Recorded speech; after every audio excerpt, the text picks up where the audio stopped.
Alors, que se passe-t-il quand l'art et la spiritualité se rencontrent? Eh bien, dans la culture tibétaine, cette rencontre, ce n'est pas juste une question de beauté. Non, c'est un véritable chemin vers l'éveil. Regardez bien cette image, ce dessin de Padmasambhava. Au premier abord, on pourrait se dire « Waouh, quelle illustration complexe, quelle finesse !» Et on aurait raison. Mais ce qu'on va découvrir ensemble, c'est que ces images sont en fait bien plus. Ce sont de véritables portails, des clés, si vous voulez, pour ouvrir la porte d'un univers spirituel immense et vraiment profond. Alors, allons-y, plongeons dans cet univers. Et pour vraiment saisir le cœur du bouddhisme tibétain, on va commencer par sa forme d'art la plus emblématique, la plus authentique, le tanka.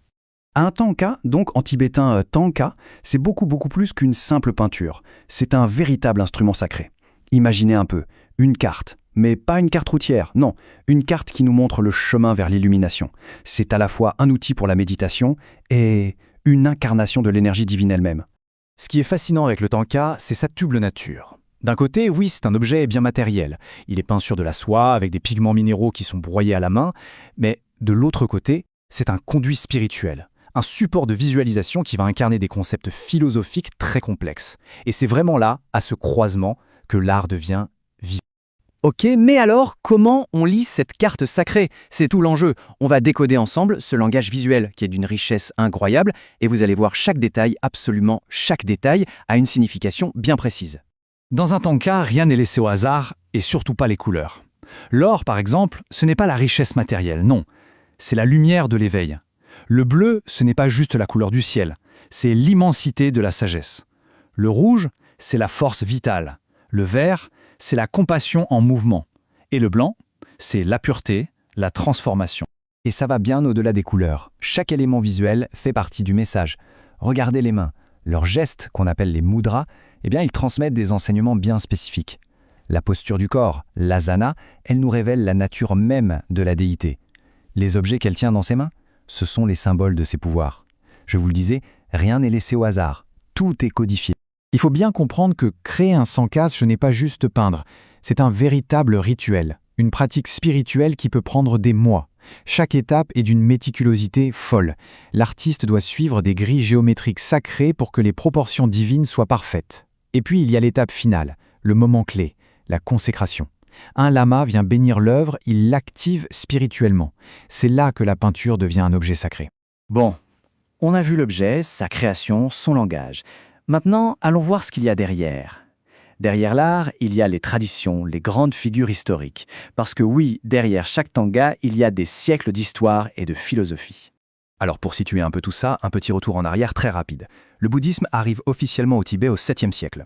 Un siècle plus tard, un personnage clé, Padmasambhava, arrive et fonde la toute première école, la Nyingma. Après une période de persécution, à partir du 10e siècle, c'est la Renaissance. Et c'est là que les autres grandes écoles qu'on connaît aujourd'hui vont se former. Et ces grandes écoles, il y en a principalement 4. D'abord, Nyingma, l'ancienne, la tradition originelle. Ensuite, Kagyu, la transmission orale, où le lien entre le maître et l'élève est absolument central. On a aussi Sakya, qui a eu une influence historique très importante. Et enfin, Gelug, la voie vertueuse. C'est la plus récente, mais aussi la plus grande aujourd'hui, très connue pour sa rigueur dans l'étude. Maintenant, on va aller encore un peu plus loin, au cœur de la philosophie. Parce que ces tankas ne sont pas juste des portraits de dieux ou de déesses, non. Ce sont de véritables cartographies de l'esprit, de la conscience. Elles explorent la vie, la mort et ce qu'il y a entre les deux. Et pour parler de ça, il y a un texte fondamental, le Bardo Todol, plus connu chez nous comme le livre des morts tibétain. Ce texte, très souvent illustré par des tankas, ne parle pas de la mort comme une fin. Il parle de la transition. C'est un guide pour naviguer dans le bardo, cet état entre la mort et la renaissance. Ça complète parfaitement, vous voyez, l'idée du tanka comme carte spirituelle. Et cette question, elle est au cœur de tout. Le Dalai Lama le dit lui-même. La question de la continuité de la conscience après la mort est un débat philosophique majeur depuis toujours. C'est ça l'enjeu central. Toute la pensée bouddhiste tibétaine et donc tout l'art qui va avec est tourné vers cette exploration. C'est quand même une des questions les plus fondamentales qui soit.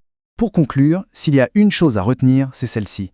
Un tanka, ce n'est pas une pièce de musée, ce n'est pas un artefact du passé. Non, c'est un outil vivant.